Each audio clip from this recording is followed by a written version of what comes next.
Buenas noches, bienvenidos a una nueva edición de La Bitácora, un programa de tertulia y debate de Popular Televisión Galicia. Hoy es miércoles 30 de enero de 2013. En la mesa de trabajo está hoy Juan Valcarceles, pintor. ¿Qué tal, don Juan? Buenas noches, bienvenido. Hola, buenas noches. En la esquina de la mesa, Gaspar Barrón, es empresario de medios de comunicación del Grupo Intereconomía. ¿Qué tal, don Gaspar? Buenas noches, bienvenido. Pues muchas gracias, un placer con tertulios de primera división y en una bitácora que no lo es menos. Estupendo. A mi izquierda, Carlos Príncipes, médico pediatra. ¿Qué tal, don Carlos? Buenas noches, bienvenido. Pues mucho más feliz que el otro día, que me colocó usted a su derecha. Estupendo. Por lo menos se ha respetado mi posición. A su lado, Joaquín Vilas, es empresario. ¿Qué tal, don Joaquín? Buenas noches, bienvenido. Muchas gracias. Y en la esquina de la mesa, Tomás Fernández Martín, es periodista. ¿Qué tal, don Tomás? Buenas noches, bienvenido. Buenas noches, muchas gracias. Periodista, por cierto, con una trayectoria nada despreciable. Desde luego, fue usted el primer director general de medios.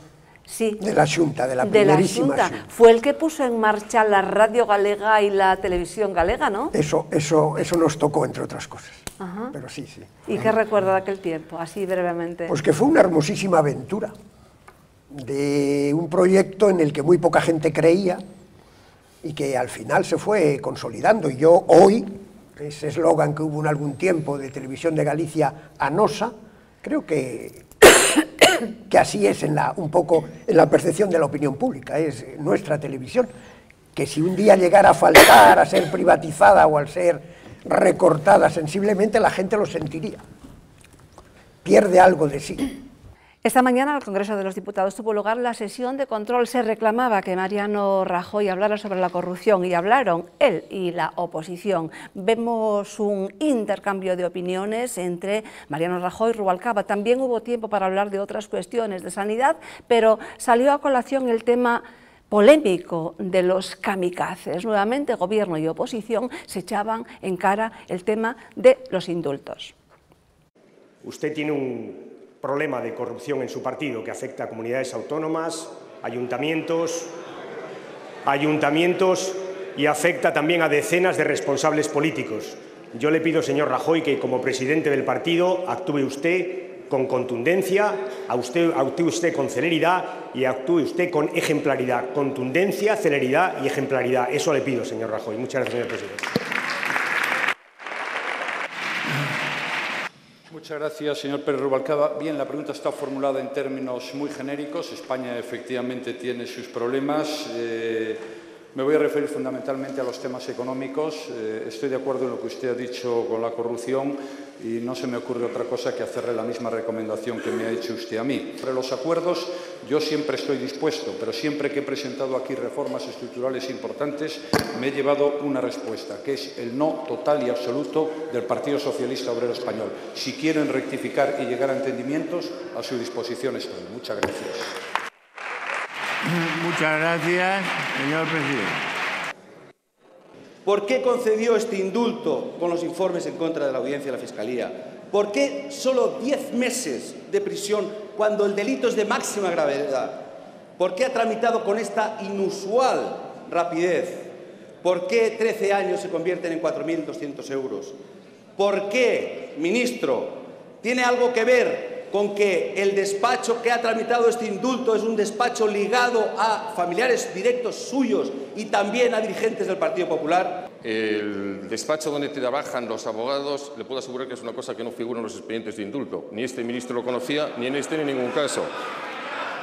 Señorías, si conociese usted cómo funciona un despacho de 530 abogados y cómo funciona el ministerio, no tendría ninguna más mínima duda. Usted me ha preguntado por qué, y yo se lo voy a contestar. Pues mire usted, como en todos los indultos tuvimos nuestras dudas,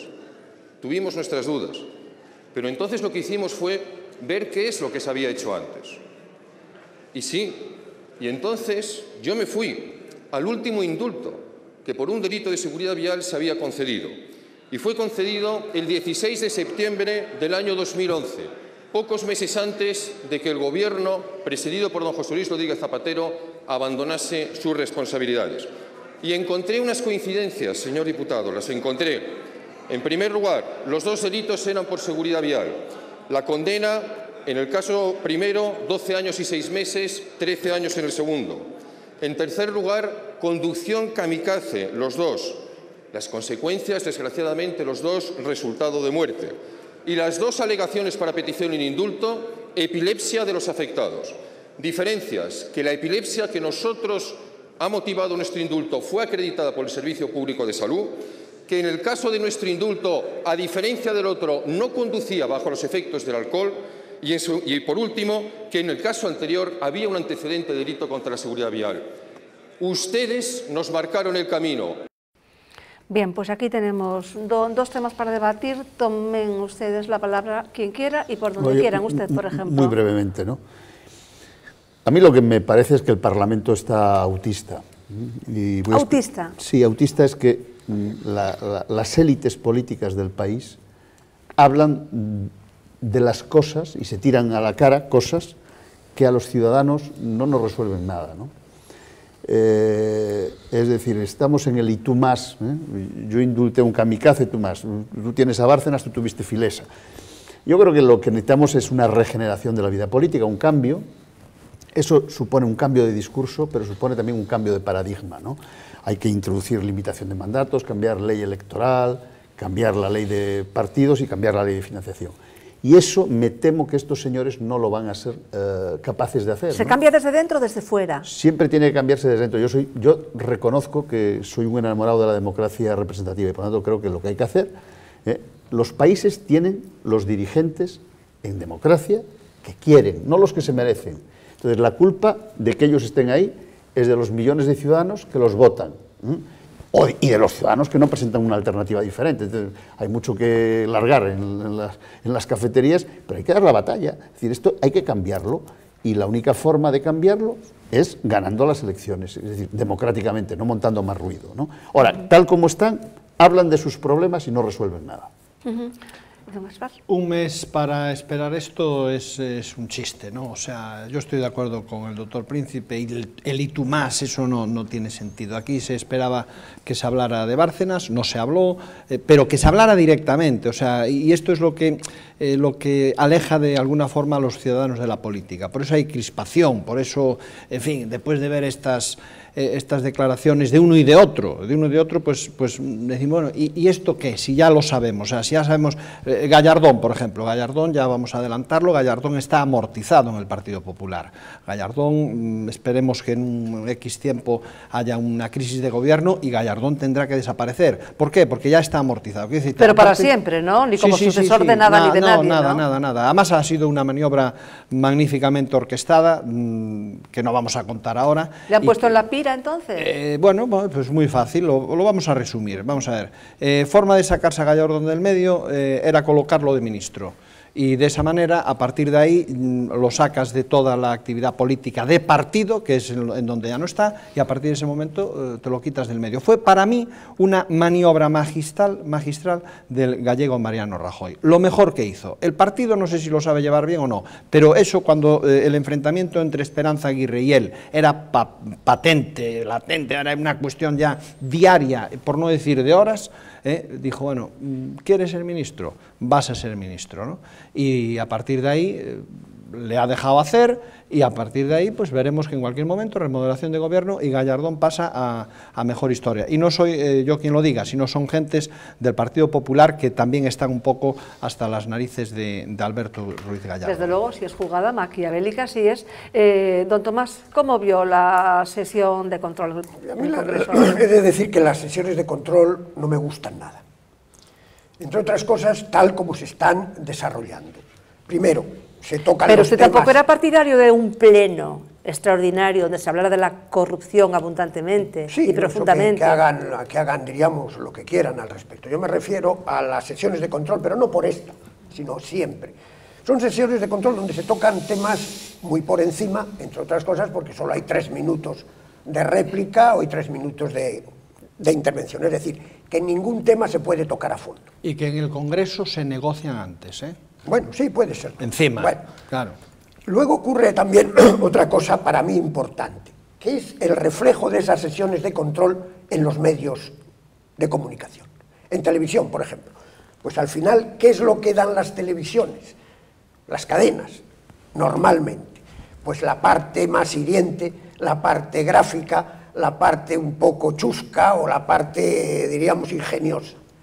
Y entonces se está dando excesiva importancia a esas sesiones de control que desfiguran un poco la imagen del Parlamento. Porque junto a esa labor de control, que tiene que haberla, no sé si esta fórmula es la mejor, desde luego pienso que no, hay toda una labor de elaboración legislativa que pasa absolutamente desapercibida por los medios y, en definitiva, por la opinión pública.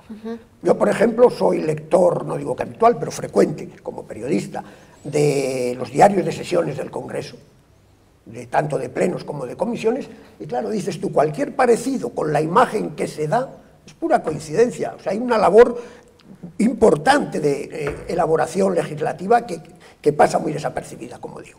Pero, es decir, pero que existe. Que somos culpables los medios de presentar lo que no es. No, son los que sean culpables, hombre.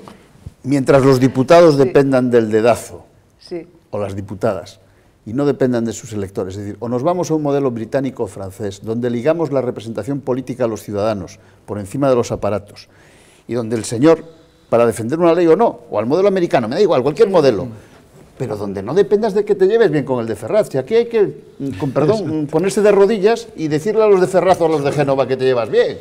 Sí. Y los comunistas exactamente igual, como seas el pobre Llamazares casi se lo cargan, lo mandaron para Asturias. Entonces, o cambiamos ese tinglao, o aquí juegan la partida 20 tíos y los demás estamos viendo y aplaudiendo. ¿Y tú de quién eres? Esa es la historia, ¿no? Bueno, pues para mí todo esto es como semana tras semana vengo diciendo cuando vengo aquí, es un divorcio enorme que hay entre la población y la clase política. Nunca los políticos, creo yo, en este país estuvieron tan a ras de suelo, nunca la desconfianza de la gente fue tan enorme. En este momento la actividad política y la palabra político entraña ya directamente en cualquier persona de la calle, empieza a ser un sinónimo de ladrón y de cuando hay sinvergüenza. Mucho político honrado, trabajador y con interés por ayudar al ciudadano. Pero es que es para desconfiar de todo este tiempo, es para desconfiar. Es para desconfiar que después de tantos meses, o de unos cuantos meses de gobierno de Mariano Rajoy, pues no hayan metido el diente a la reforma de las administraciones, no hayan puesto encima de la mesa propuestas para una reforma de la estructura del Estado, que hayan entrado a saco en todo aquello que está relacionado con la gente del común, con la gente de la calle, que, en fin, el paro se dispare, se vaya a condenar a los funcionarios y, sin embargo, sigue habiendo el mismo número de asesores. Cuando te dicen, no, es que ahora en vez de 500 coches tenemos 50, hombre, pues bienvenido sea, pero se echa de menos reformas en profundidad, en mi opinión. Me preocupa muchísimo ese divorcio entre la gente y la clase política. Me recuerda muchísimo a lo que pasaba en partes de Europa en los años 30. Líbreme Dios de lo que voy a decir, de que nadie haga una analogía con el actual presidente del gobierno ni con el Partido Popular que está en el gobierno. Pero quiero recordar que hoy hace 80 años, el 30 de enero de 1933, Adolf Hitler fue elegido canciller de Alemania en unas elecciones totalmente democráticas y fue votado por el pueblo alemán. Y fue votado en unas condiciones donde la popularidad de los políticos, debido a la Primera Guerra Mundial, se había hundido completamente, la inflación era tremebunda, el índice de paro era incluso prácticamente como el que tenemos en España en este momento. Y eso creó un caldo de cultivo que, francamente, a mí me pone los pelos de punta. Sí, pero allí había una mayoría distinta, y el error que comete Hindenburg es encargarle el gobierno a Hitler, y Hitler lo que hace es una legislación de excepción, porque había una mayoría de miembros. A lo que voy. Gana es el primer partido, pero no es el que tiene la mayoría absoluta. A lo que voy. Y las peleas entre los políticos tradicionales es lo que permite que Hitler, con un Hindenburg que estaba tirado, pudiera salir adelante. Si no, esto no salía. Señor Príncipe, a lo que voy.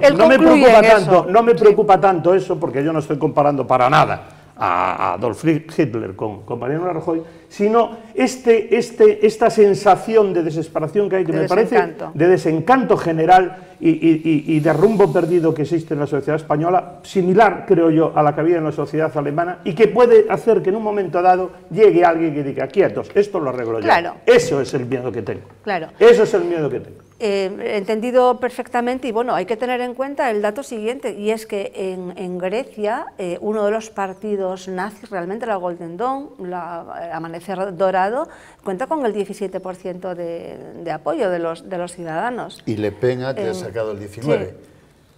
Bueno, yo no comparto una situación tan pesimista como están exponiendo todos. Yo creo que la situación, no sé, yo no sé, los 30 en Alemania, no sé cómo era, no sé algo por historia, pero no sé mucho.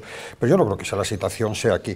Y en cuanto a lo de las sesiones de control, yo creo que son necesarias, existen en todos los parlamentos. Quizás sea un poquito teatro, es decir, que esté un poco preparado. Teatro. Esto ponemos a la Lupe, la canción esa de teatro, mucho teatro, y es que es lo que les viene. O sea, ¿Usted ha visto es sesiones teatro. de control en el Parlamento británico? He estado en Pero vayamos británico, a esto. Nadie me ha tocado el tema del indulto Pues del kamikaze, que también se han echado en cara, que el indulto de los kamikazes, ¿no? Bueno, pero es que se comparaba con el anterior. El Tumas, que es lo que estaban diciendo. Tú hiciste uno, yo he hecho algo menor de lo que tú hiciste antes. La gente quiere escuchar Están las dos cosas mal. Otras cosas. Gallardón hizo unas similitudes con un caso de indulto, el último que decía de Zapatero, porque similar la pena, similar no sé qué, y la pregunta es, ¿y en el caso de Zapatero también tenía Zapatero un hijo en el despacho que llevaba el abogado? No. ¿O el abogado era también hermano de un diputado? Pero a lo mejor era el mismo bufete. O igual, pues sí, pues igual era el Porque mismo. el bufete donde trabaja el hijo de Gallardón que no ve tiene la el 60% del mercado hoy. como el resto de la mesa. No la veo tan pesimista. No la veo tan pesimista.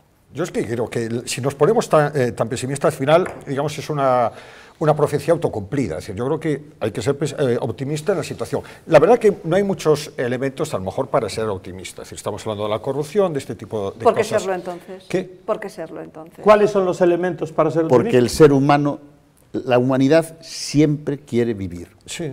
Yo no he visto ningún niño que se quiera morir, no he visto ningún mayor, ni mis padres, que se quiera morir. Bien. Una actitud Los suicidas son una minoría, digamos que y es hay que mejor una tratarlos. actitud pesimista ante todo. Es decir, no pero hay que todo tener está mal. motivos, hay que tener motivos, y también hay que denunciar aquello que consideramos que es denunciable. Vamos a enlazar, porque vamos a ir de un pleno a otro pleno, al celebrado ayer en el Parlamento de Galicia.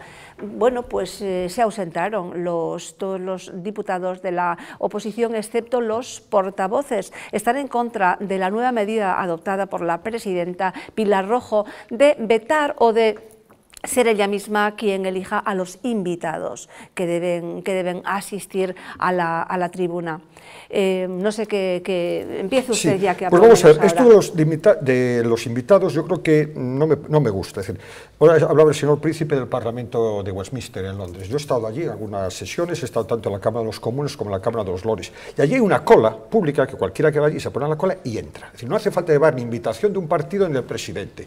La cola será más o menos larga según Vayamos a lo de aquí, que pero usted vio alguna vez en el Parlamento británico también decir que tuvo que suspender el pleno porque a pesar de la restricción, un grupo de trabajadores de Navantia, pues... Pero voy a ello. Sí. Vamos a ver, hay que hacer la cola. Se pasa un control muy riguroso. Lo de los aeropuertos es nada, el control que se pasa. Bien, pero por favor, hablemos de esto, que es que no tenemos tiempo para hacer un recorrido por los parlamentos del mundo.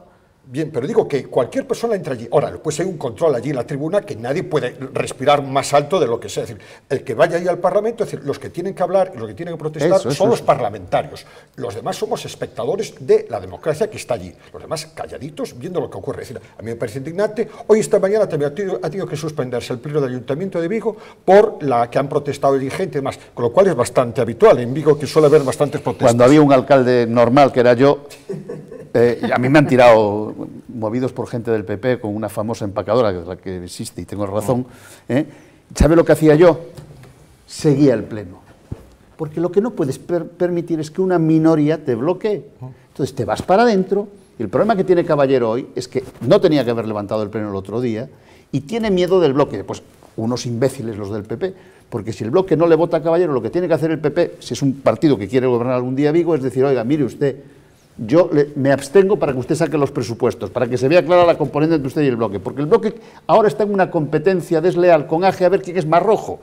Y esto va a ser una locura. En el próximo año y medio vamos a ver a todo Dios en la calle con la pancarta. Y están los diputados del bloque, además como Beiras tiene la edad que tiene y es normal, además es un tipo que ya está de salida, pues no tiene ningún problema. Pero esto está cargándote en las instituciones. El PSOE no puede estar ahí de Vamos don Tancredo. a oír a Beiras, ya que por alusiones, somos un partido de gobierno. Vamos a oír al señor Beiras.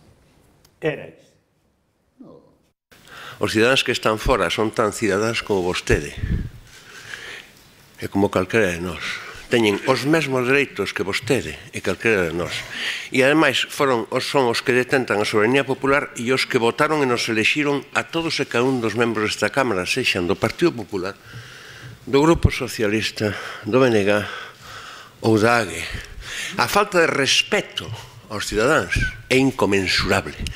E poñeros baixo sospeita de que se entran aquí van ser vándalos, ao que conduce a que exerzan vostede o vandalismo dende a propia institución. Bien, don Tomás, ¿qué hacemos con, pues yo creo, en primer lugar, esta restricción, que ya lo hablamos el otro día, que desde luego que no estábamos de acuerdo, pero ¿qué hacemos con estas irrupciones con estos grupos que propician el que haya invitados que crean desorden, que motivan luego la suspensión? Yo creo que los hechos le han dado la razón a la presidenta de la Cámara. Es decir, es una algarada permanente de un tiempo a esta parte en esta legislatura, porque hoy no ha sido la primera vez que ha sucedido esto. Ya el otro día fueron los preferentes, ayer fueron, antes de ayer, Navantia, y lo que viene. Y no sé qué universitarios también andaban por medio. Hasta las municipales, uno por mes. Hoy día se han roto ya tantas líneas rojas de comportamientos que cualquier comportamiento es posible. Por ejemplo, no es de descartar que cualquier día no ocupe en la Cámara la tribuna de invitados, sino que irrumpa uno en el propio estrado a hablar. Es decir, entonces todo necesita ahora a mayores unas medidas preventivas que yo creo que no solo son legales, sino legítimas, sino además que son obligadas. La Cámara, la tribuna de invitados no está para eso. No, hasta ahora nunca ha estado, ha habido invitados a cientos.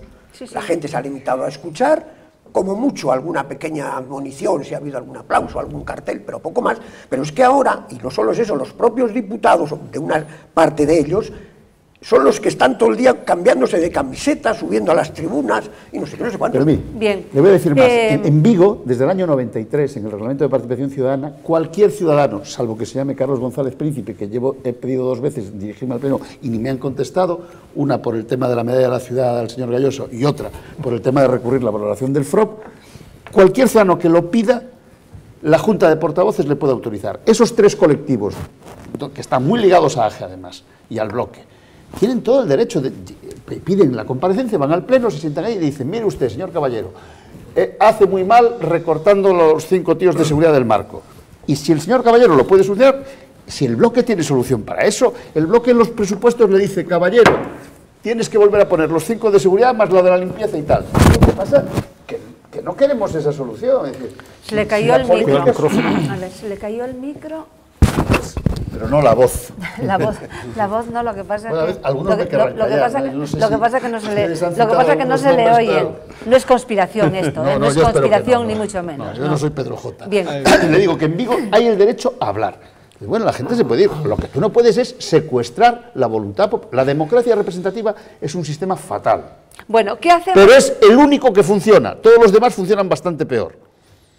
Pero habrá forma de pulir un poco la cosa. ¿Cómo conjugamos este derecho a asistir al Parlamento, a una tribuna, ¿cómo hacen los ingleses? participación, ¿Cómo hacen los ingleses? Y lo otro, porque es que yo entiendo, yo estoy en contra de la medida de la presidenta, de Pilar Rojo, y desde luego aquí le dijimos que rectificara, pero claro, pues lo que no puede ser es que cada día ocurra esto. Este divorcio del que yo hablo entre la ciudadanía y la clase política se hace más grande, pero con medidas de en Vigo hay una señora que va a ir en la lista de AGE, a las municipales. Y está el portavoz de Izquierda Unida que va a ser candidato de AGE, montando el pisto del otro lado. Cuando se sienten del otro lado ya estamos. Si yo formara parte de un colectivo que realmente estoy sufriendo una situación injusta y considero que la clase política, cuya obligación y primer objetivo es defenderme como ciudadano, no cumple, pues yo, francamente, utilizaré todos los medios que tenga al alcance para protestar. Legales, incluso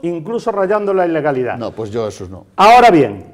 Me tendrá usted a mí enfrente. Ahora bien. Porque con esas coñas ahora salió bien. Hitler en el año 3. Ahora bien. Esa es una coña que no le tolero. No es una coña. El Estado de Derecho hay que respetarlo. Hay un ahora bien. Hay un ahora bien. No, cuando se hace un argumento y un ahora bien, o un no obstante lo dicho, pues quiere decir que hay una segunda parte. ¿Vale? Entonces a lo mejor le gusta más la segunda parte. La segunda parte es que efectivamente hay una actividad parlamentaria. Los que consideramos que muchos políticos no se ganan el sueldo, pues realmente no favorecemos que se ganen el sueldo impidiéndole realizar su labor parlamentaria.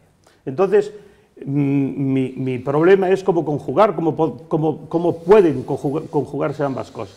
Me preocupa mucho más usted y échelos. Más que un colectivo realmente asalte una institución, que realmente pues hay una solución bien sencilla, que es llamar a las fuerzas de orden, que pasen los antidisturbios, que decía don Manuel, y coger a las personas y sacarlas fuera. Cuando uno hace eso, pues eso es a lo que se enfrenta, pues, y me parece normal. Pero no me preocupa más que haya partidos políticos que realmente inviten a personas para utilizar esa plataforma como altavoz de reivindicaciones políticas. Eso es lo grave. Y son grupos políticos que están dentro de la Cámara, sean los que sean. Me da igual si lo hace el PSOE, si lo hace el PP, BNG, AGE o quien sea.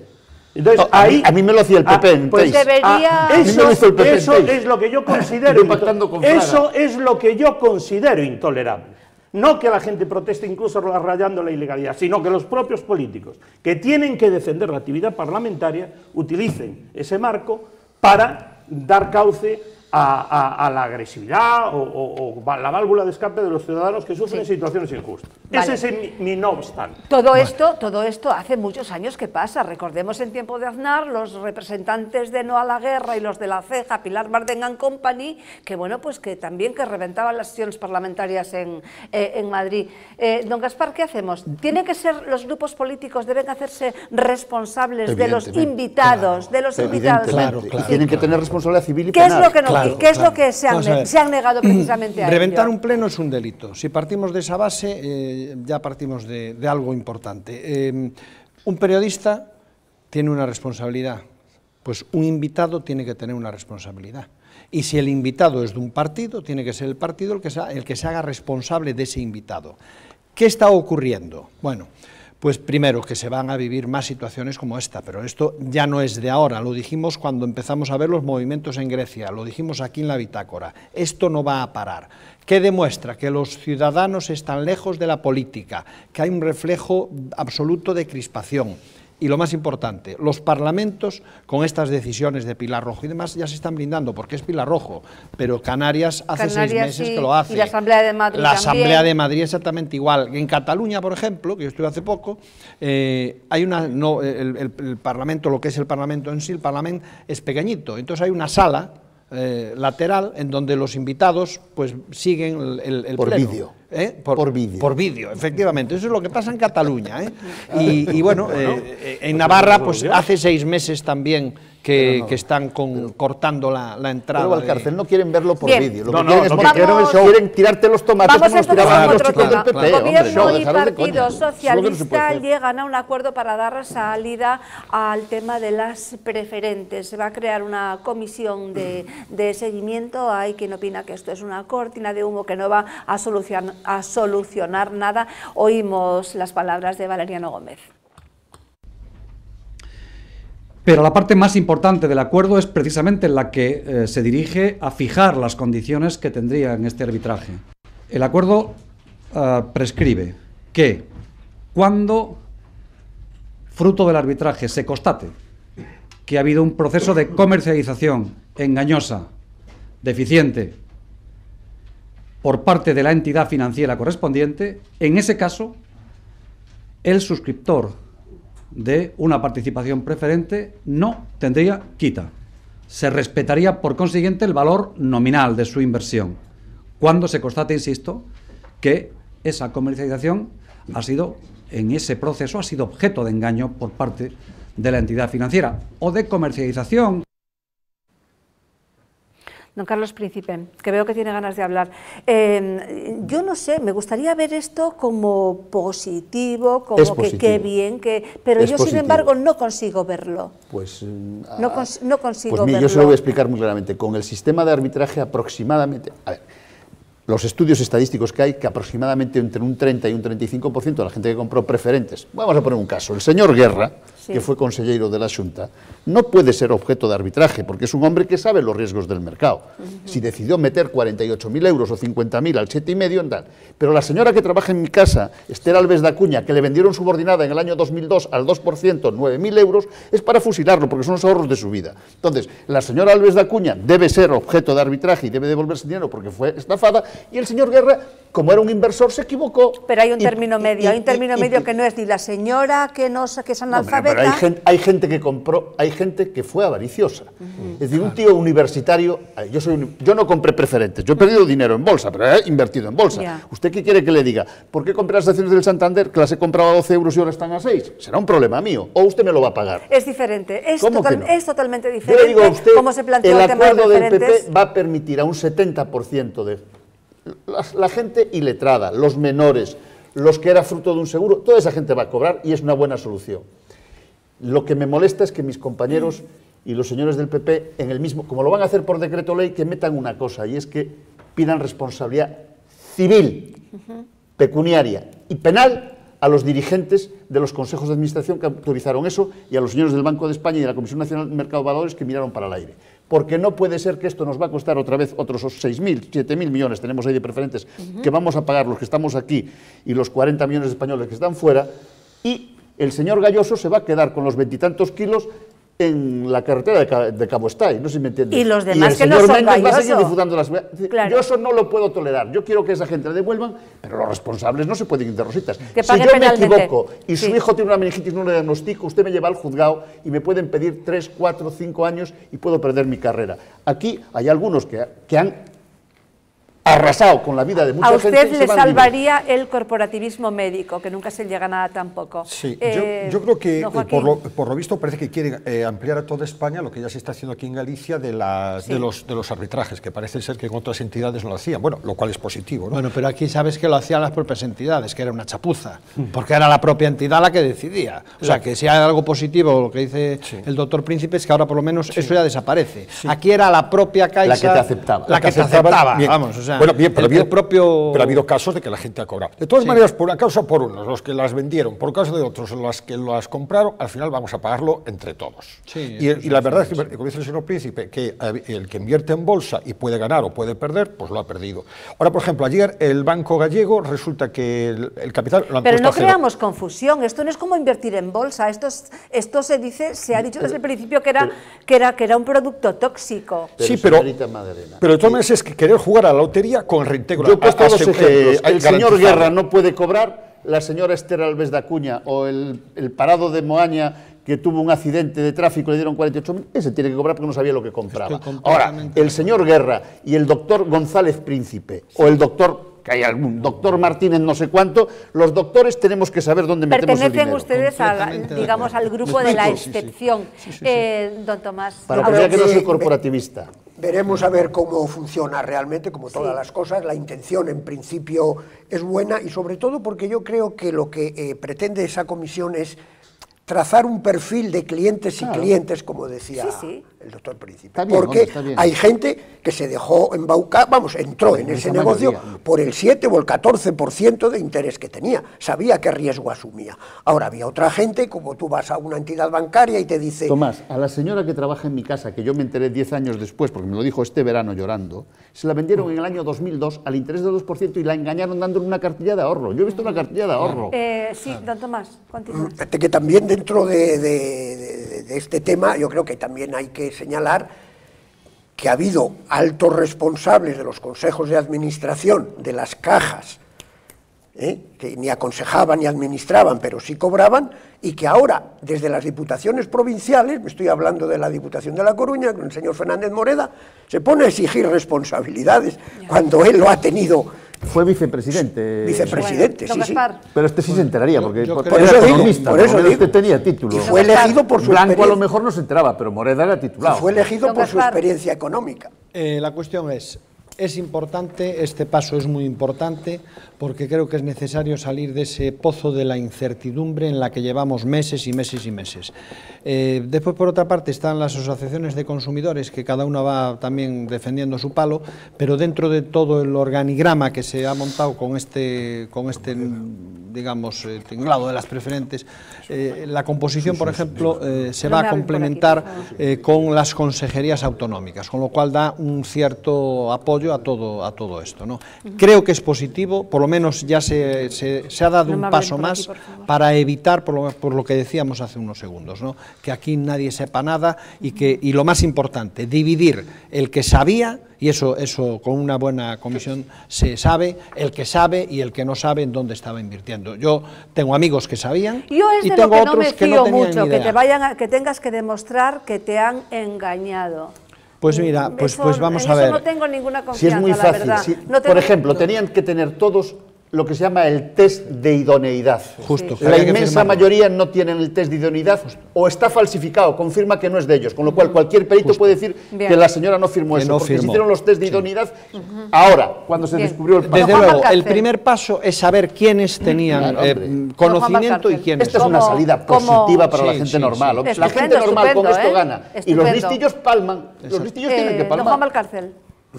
Adelante. Bueno, hay que decir que lógicamente esto es solo para las entidades que están nacionalizadas, es decir, las que no lo están, no, y también tienen preferentes. Pero bueno, ¿que es un paso adelante? Por supuesto, yo creo que es un paso adelante. Que el quid de la cuestión dónde va a estar, en cómo se consigue averiguar el perfil. Claro. Según donde pongan el perfil, ahí es donde puede haber sus más y sus menos. Habrá que ver la letra pequeña de todo este tema. Yo aquí siempre dije, desde el primer momento, que lo de los preferentes a mí me parece una estafa, además recogida en el Código Civil, una estafa con dolo. Las entidades sabían perfectamente que estaban engañando, se jugó a ver quién engañaba más, puede haber listillos que dijeron, coño, a mí me están engañando, pero mira, a lo mejor yo aquí trinco algo, pero en general es una estafa, y como tal estafa, yo creo que no son ni el Gobierno, ni el Partido Socialista, ni el PP, ni las entidades, es la justicia y el Código Civil quien tiene que resolver este tema. Yo es que llevaría a toda esta gente al juzgado, por lo civil y por lo penal, que devuelvan y se enfrenten, no solo Galloso, Méndez y todos esos. Si lo llevas, a ver, es que la además, solución del arbitraje permite que no se atasque. A ver, tenemos un servicio de justicia que funciona muy mal. Como tú lleves 400.000 reclamaciones por la vía civil, se acabó el Estado de Derecho. Pues España, no hacen otra cosa. Esto va a ser solo el principio. Además, lo malo es que de Europa han dicho... Yo soy uno de los que he empezado a pelear por el suelo de mi hipoteca que tiene y estoy ahí en rifirrafe. Pero cuando yo era alcalde no firmábamos suelo de los créditos y en mi hipoteca no tengo suelo. Quiero cuando decir, yo me marché, Galloso les lloraba y tienen un suelo de los créditos que los usuarios estamos empezando a razonar que es la justicia la que tiene que resolver este tema cuando hay estafa. Y lo peor de todo es que desde Europa es que ya se ha dicho que son inversores, no ahorradores, ¿no? Cuando desde aquí se consideró siempre que eran ahorradores. Pero Almunia ha hecho unas declaraciones diciendo que admite la solución que dan el PSOE y el PP, no diabolicemos más. Pero yo Almunia para mí, yo no lo santifico, Almunia. Pues yo sí, yo creo que es una persona decente. Bueno, yo creo Hágame usted a mi caso. Veremos esta comisión de seguimiento, veremos a ver dónde sitúa los perfiles y cuando sepamos la letra pequeña, pues podemos decir. Efectivamente. Bien, pues acabamos de celebrar el Día de la Memoria del Holocausto, un periodo histórico en el que el Estado se arrogó el derecho de decidir quién tenía vida sin valor y quién no, es decir, quién debía morir y quién debía vivir. Benito XVI hizo un recuerdo a propósito de este día.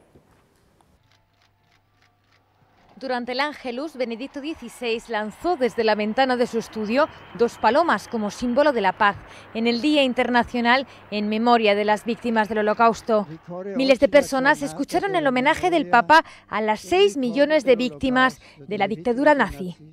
La memoria di questa immane tragedia che colpì così duramente soprattutto il popolo ebraico deve rappresentare per tutti un monito costante affinché non si ripetano gli errori del passato, si superi ogni forma di odio e di razzismo e si promuovono il rispetto e la dignità de la persona humana.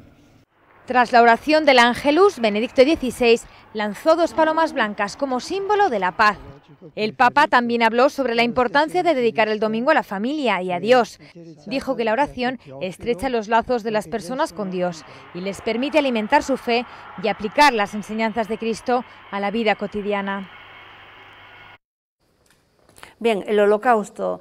Celebramos el Día de la Memoria del Holocausto. Voy a enunciar ya el siguiente tema porque ya así sobre la mesa ya se puede debatir sobre los dos porque además van bastante unidos y es sobre esta frase que dijo el ministro de Economía de Japón: para el ahorro los viejos deben morir pronto para aliviar los gastos del Estado en su atención médica. Bien, es un señor que es muy rico, tiene 72 años, pero dice que él se queda pasmado cuando ve que la gente de 70 años, de 80 años y demás que va al médico así de manera tan tranquila, pagándoselo el Estado. Él dice que si estuviera enfermo y tuviera que ir al médico y tuviera que el Estado mantenerlo, que se moriría de vergüenza. Bien, pues debatamos sobre esto, que sí, que son dos temas que van unidos, ¿no?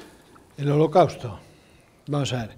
Si con estas conmemoraciones se reaviva el odio, mal vamos. Espero que la cuestión sea el recordar que en realidad hay una deuda con la ciudadanía, una ciudadanía que ha tenido un sufrimiento inocente de millones de personas. Creo es para reavivar más bien la memoria. Efectivamente, por eso digo, pero es que hay grupos que con esto lo que reavivan es el odio, no nos equivoquemos, por lo menos yo así lo veo.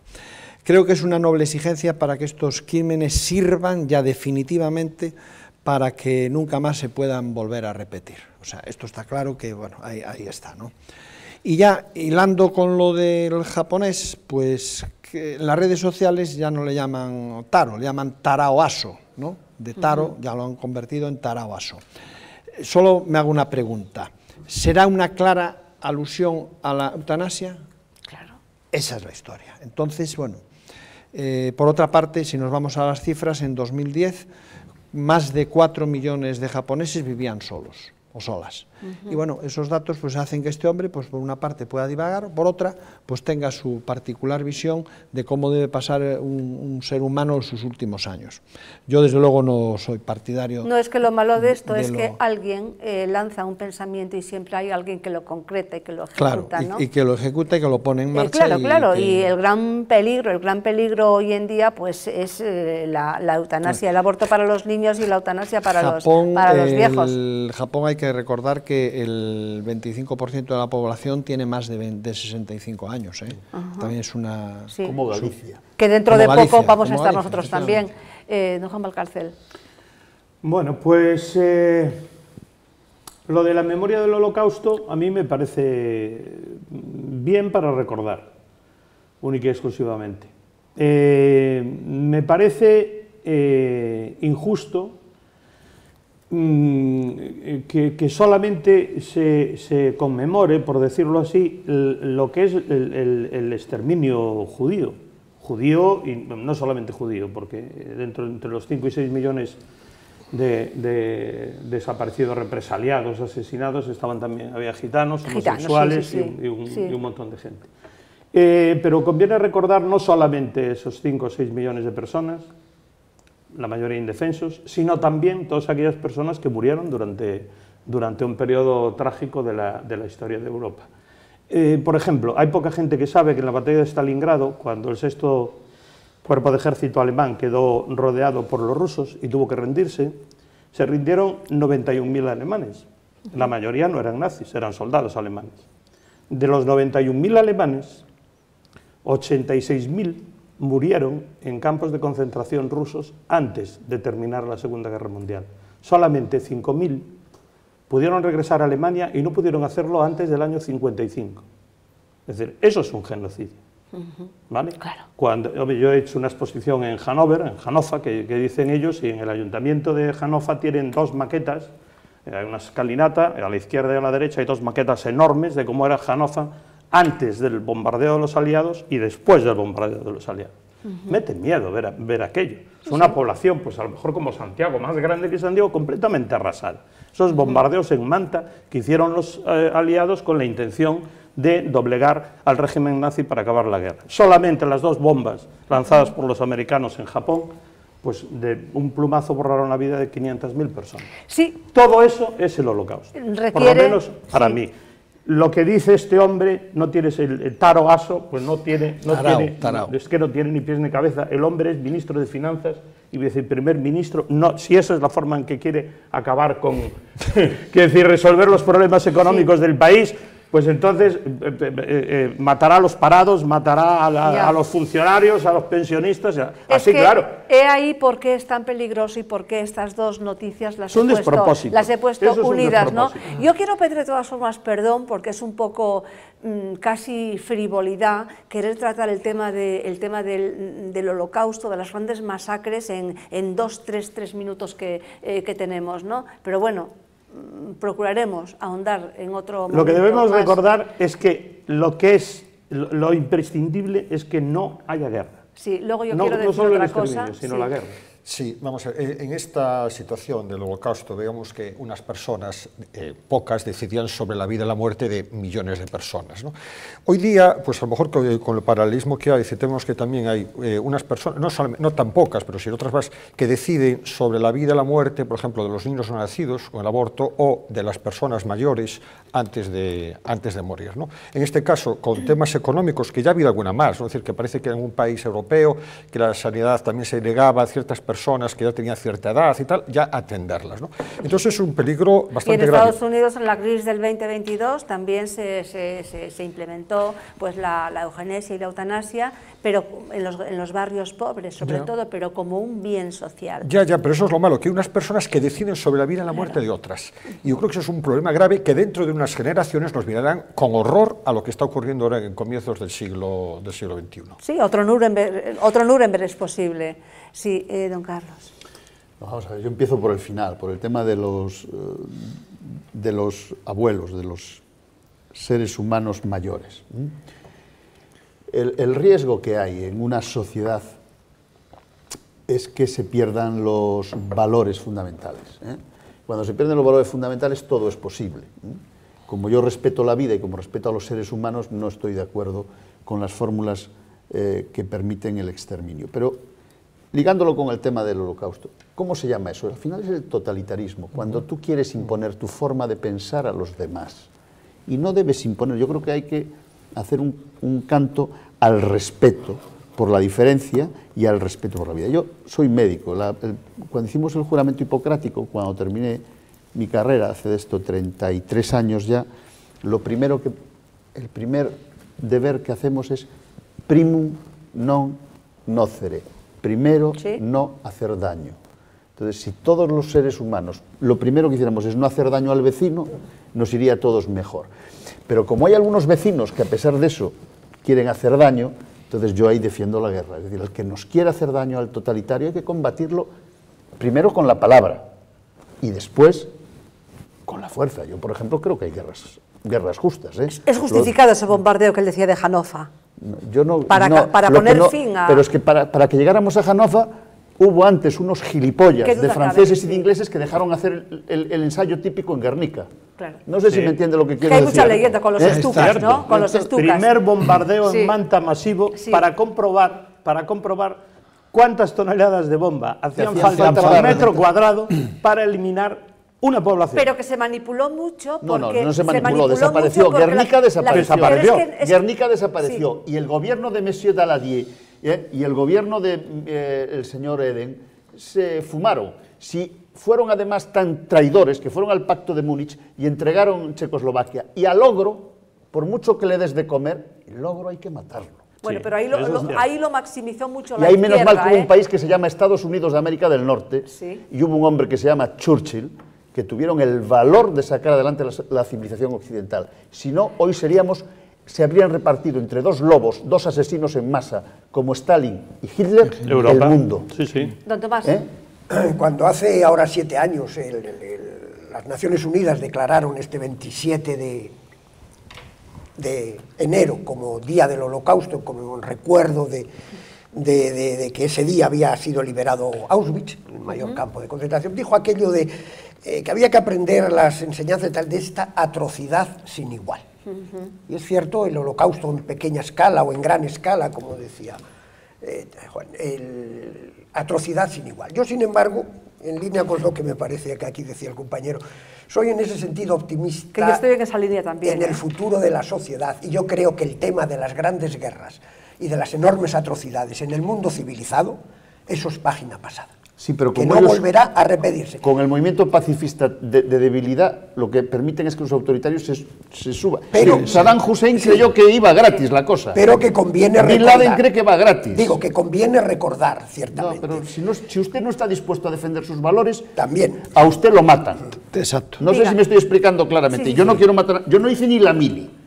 Para dejarlo claro. Pero se puede hacer mucho con la palabra y con la razón. Sí, hombre, sí, pero cuando la palabra y la... Vale. ¿Cómo hace usted con Bin Laden? ¿Le reza usted oraciones? Es decir, estos imbéciles que plantean que a Bin Laden hay que cogerlo, llevarlo al Tribunal Internacional... Yo no le vendo armas. De entrada, pues yo estoy en contra de la financiación del terrorismo internacional. Es que, curiosamente, tanto Saddam Hussein como Bin Laden fueron elementos muy valiosos para los Estados Unidos cuando les convenía. Cuando les convenía y lo tenían. Stalin firmó con Hitler el pacto de la agresión. Sí, totalmente. Y hubo unos imbéciles que eran los trotskistas que nos metieron en la cárcel a todos, de un lado y del otro. Pero eran amigos que teníamos razón. Digo que estas atrocidades hay que recordarlas, no obstante, para que no se olviden.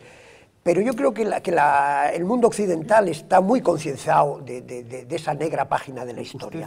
Yo he estado en Berlín. Pero en China no he estado. No, en China no. Yo acabo de estar este verano. En Berlín, el monumento que hay, reciente, un monumento relativamente reciente, a las víctimas del Holocausto, con una placa donde se pide perdón a innumerables colectivos con sus nombres concretos, a mí me llamó poderosamente, a mí me impresionó mucho aquel silencio de aquella bóveda donde solo hay una piedad no religiosa, vamos, una especie de madre con un hijo en el seno, en el colo.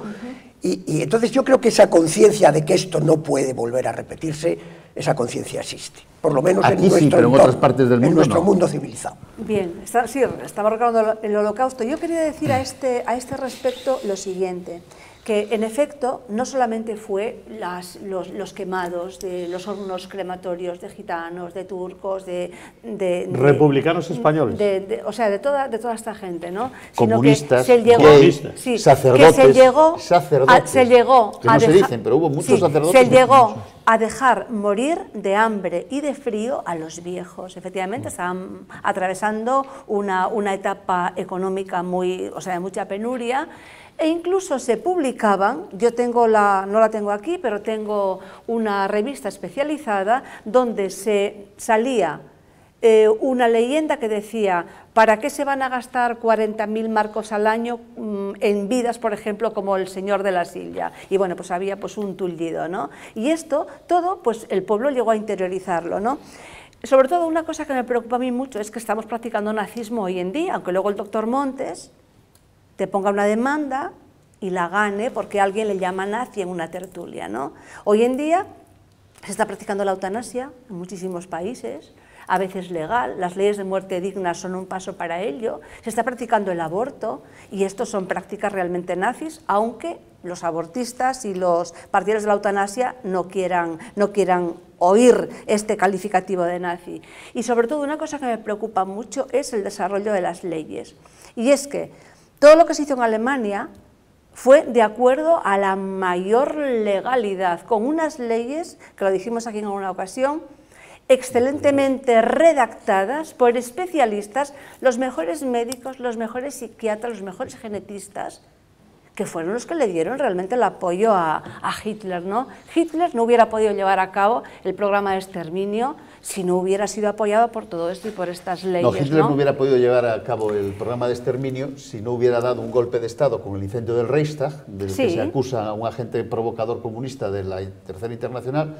Ese día da el golpe de Estado y se acaban las libertades. Ese día entran en la cárcel, ese mismo día, y después del Día de los Cristales Rotos, más de 30.000 militantes socialistas. Pero él no redactaba las leyes. Él no llevó la ley de la sangre. Traidores y villanos hay en todas partes, pero en Alemania por ejemplo, pues yo llegué a conocer a Billy Brandt. Pues tenemos que tener Billy Brandt cuidado. con 16 años tuvo que exiliarse en Suecia y después en Noruega. Pero vayamos yo a lo llegué a nuestros días. conocer. Era como yo. Yo no soy culpable de las barbaridades que hizo Doctor Franco, Príncipe, ni pero de las, Doctor Príncipe, ni de las pero barbaridades de Paracuellos. Doctor Príncipe, pero vayamos a nuestros días. No, Hoy yo no en estoy de día, acuerdo con usted. vayamos a nuestros aquí días. no hay ninguna Hoy ley de en día, eutanasia. cuando se legaliza el aborto, cuando se legaliza la eutanasia, Pero el aborto se legaliza para el que quiere hacer abortos. se forma Hitler obligaba a hacer abortos, que es distinto. Y experimentos. Es decir, hacía experimentos. Hitler obligaba a hacer abortos entre en los familias pobres, que él... entre los pobres. Sí, bueno, pero me da igual. Que entre los pobres. Familias que le elegían. Lo que hace la democracia liberal, que a ustedes Lo que puede no quiero gustarles, es decirle decir, hacemos una ley para que las señoras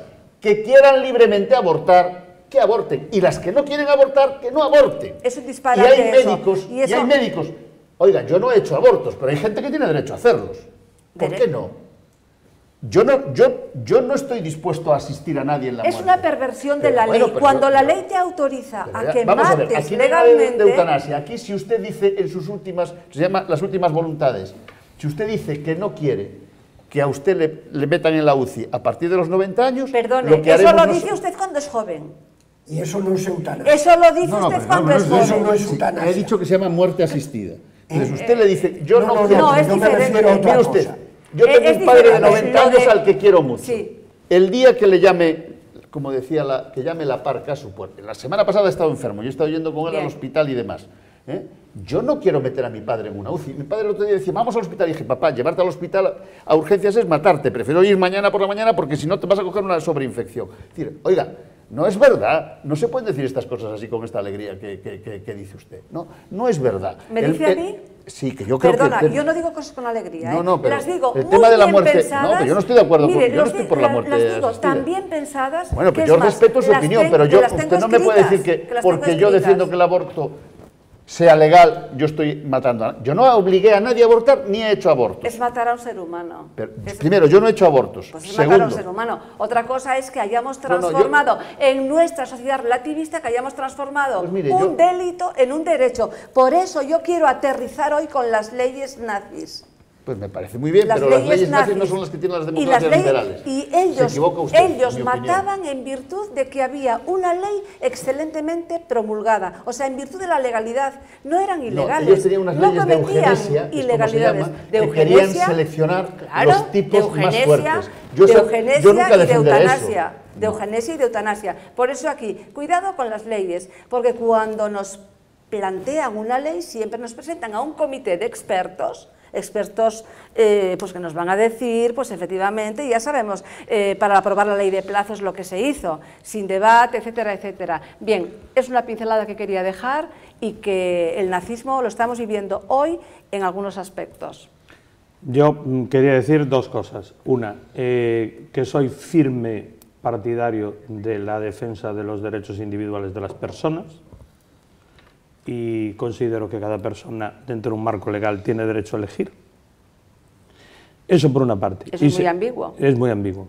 Y segundo, una frase que dije una vez... Siempre que no sea matar a otro ser humano. Aquí tuvimos una noticia sobre niños que morían abandonados, que había una muerte infantil muy alta de niños abandonados o niños desnutridos, no sé qué. En España no. En Europa, no sé dónde era, en Europa, no me recuerdo bien. Países del este. Pero yo había dicho aquí una frase que recuerdo y que creo que viene al pelo para esto de nuestro amigo tarao japonés, que es que yo creo que una sociedad que no es capaz de cuidar de sus hijos, de sus niños, y no es capaz de cuidar de sus ancianos, no tiene pasado, pierde su pasado y desde luego se queda sin futuro.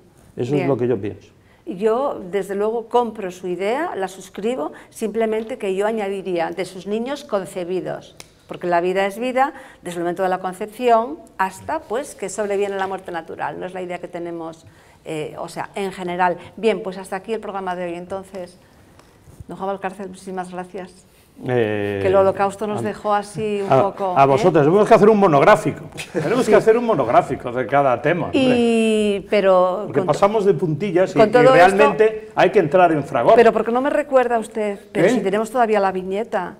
Claro, tenemos pero todavía, por favor, si la tenemos viñeta. todavía pero que... estaba pensando yo en el PSOE, tenemos... es decir, hay que entrar en profundidad, como tiene que hacer el Partido Socialista. Tenemos que... digo, entrar en profundidad. Tenemos que todavía ver la viñeta, que además la dedica Juan Valcárcel al tema de hoy, al tema de los viejos. Cuéntenosla ya. Pues el ministro de Finanzas japonés dice que dejemos que los ancianos se den prisa y se mueran. Los dos señores estos que pongo yo en el parque ya jubilados, y uno con una etiqueta puesta en un hombro y dice el otro, ¿y esa etiqueta qué dice? Y el bueno del hombre contesta, para comprobar la fecha de caducidad, mire debajo de la boina. ¡Qué cabritos, como las conservas! Pues así acabaremos. Esperemos que no. Esperemos que no. Esperemos que no. Me niego a acabar así. Esperemos que no. Sí. Esperemos que no. Desde luego, ¿alguna cosita más para terminar? Sí, yo quería decir una cosa, digamos, no brevemente ya. El debate, que en el tema del aborto lo malo es que la mujer no decide sola por sí. Decide también por una vida ajena y distinta. Y además indefensa. Independiente. Sí, ahí está lo malo. Claro, sí. Independiente. Ahí está lo malo. Es que se han empeñado en que el aborto, en que el ser concebido en sus primeros momentos es pues una cosa y es un conjunto de células, informes y que no sé qué, que tiene que ir por el desagüe del doctor Morín, pero eso no es así. Dice don Tomás, y no es por entrar en polémica.